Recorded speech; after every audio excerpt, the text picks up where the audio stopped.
This is MPRUN, open source 2D software that can be used to draw halfpipe, slopestyle, and even big air competition runs.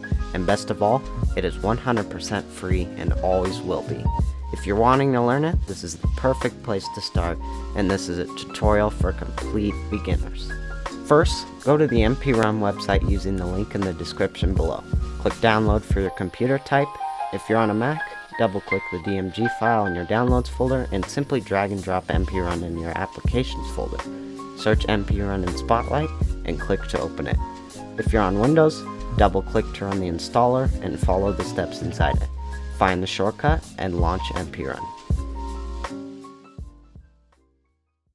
Alright, so welcome to MPRUN. You might be greeted by this disclaimer window, and I'm just going to close it by clicking yes, but you can read through if you like, so I'll click yes. First tip, don't get overwhelmed by the user interface. There's a lot of buttons to press, a lot of things to change, a lot of little types of objects you can press, and all sorts of things. So the first thing I like to do is learn the navigation. So to select items, just click and drag like this, and the 2D viewport we call this, click and drag, or you can just click them like that. So I'm going to click this and press the backspace key to delete it. And these two objects that you just saw, or one now, that was a text item, and this is a canvas item, okay? We'll talk about the canvas item here soon. So, now that we have those two objects delete, how do we want to maybe center this canvas? Well, you can zoom in and zoom out with your trackpad or your mouse wheel, just like this. But I might also want to pan, which that can be done using the middle mouse button, like this. Or you can use the pan tool if you're on a trackpad and just click and drag, just like that. So pretty easy navigation, pretty simple to do, right? If you navigate to the Libraries panel, you'll see a collection of what we call course elements. These represent course features such as rails, jumps, and even half pipes. This is the first step to creating our run. Since we are learning, I will drag and drop all three types of elements, but if you're doing another run like a slopestyle run, you just drag the elements you need. Before doing so, I will create 3 additional canvas items by pressing the A key to activate the Add Canvas tool. Now, if you remember from the beginning, we couldn't move this canvas. Now we can with this tool active. I can move it around and arrange it as I like.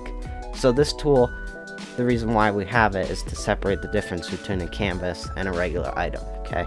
So for now, while we're here, since I want to add a canvas, I can either press the D key while this is selected to duplicate it, or I can draw one just by clicking and dragging. A rectangle, just like that.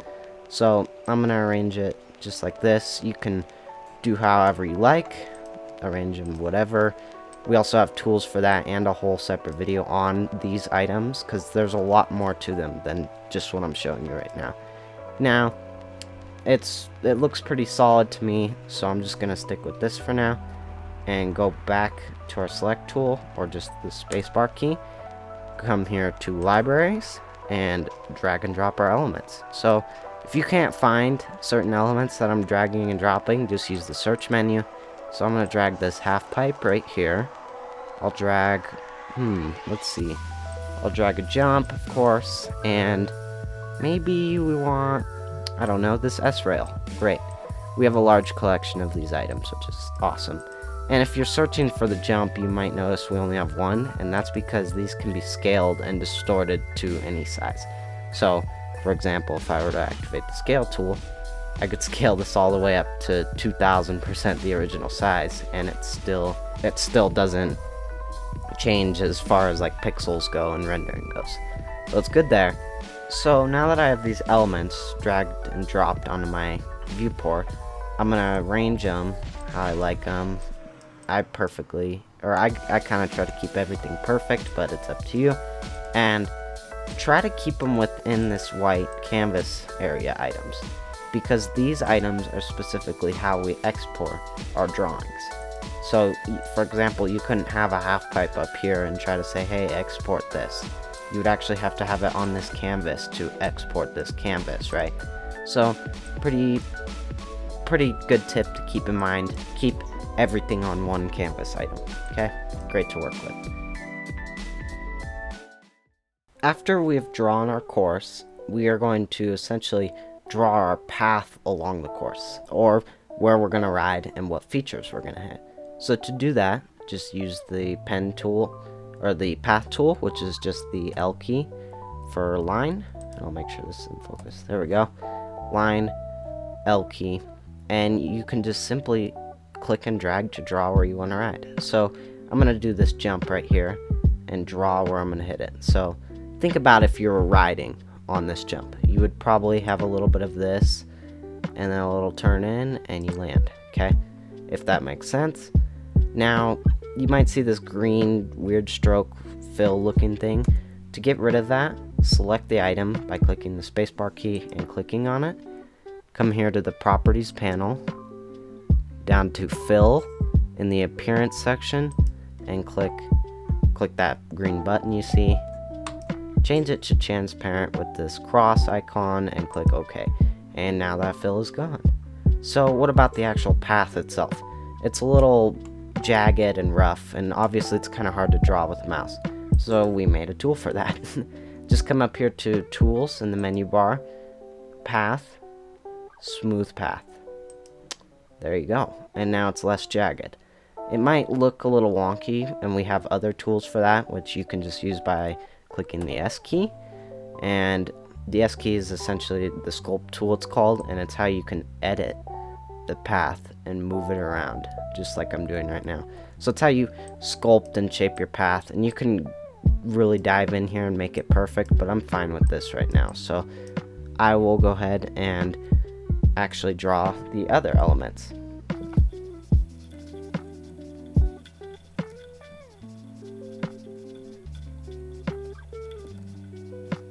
So now that I've drawn in all of the little paths and areas, this is essentially communicating that, hey, I'm hitting this S-rail, and I'm obviously going to ride along the S-rail. Hey, I'm going to hit this jump, and hey, I'm going to do 5 hits in this little half pipe, okay? Obviously, the drawings aren't perfect, and you can spend as much time as you need shaping them out, or I'm personally fine with this, so let's move on. Alright, so this is the final section of our tutorial, and it's going to be labeling your tricks. Now, what do I mean by that? When I say labeling your tricks, I mean that you're essentially, I say essentially a lot, you're taking your tricks and pointing to them, okay? So on this S-rail, let's say if I were a skier, for example, I want to do a left grind. I'm not a skier, so I wouldn't know skier tricks, but we have tricks built in for skiers. So we're labeling on that rail that we want to do that trick on that rail, okay? So now that we've defined that, let's actually label some stuff. So I'm gonna escape, Control Z, delete that, and I'm gonna change the stroke color just in the properties panel under stroke. I'll change it to a nice blue. You can choose whatever you like, and I'll label my trick. So we'll start at this S rail over here, and click, drag, and now we're pointing to it. You might notice this text pops up, and it automatically selects it and highlights it for you, just so you can simply start typing away and not have to fiddle with it. So you see the suggestion box right here. This actually suggests tricks that it can input if you press the tab key. So backside, tab key, 360, tab key, and it suggests tricks. It's a quick way to type out tricks, trick names and everything. So that's a snowboard trick. I'll put that here. So let's say I do a backside board slide on this rail, okay? And now let's say I'm a skier hitting this jump, okay? So I'm just gonna do the same thing, and you can drag and click and drag from wherever you like. I'll just go up here, click, drag, and if I'm a skier, I might want to do a cork 720. And that's how fast it is to type with that suggestion box. So great way to do that. And I'll go in and label the half pipe ones. I'll go a little crazy on this one because I am a half pipe snowboarder.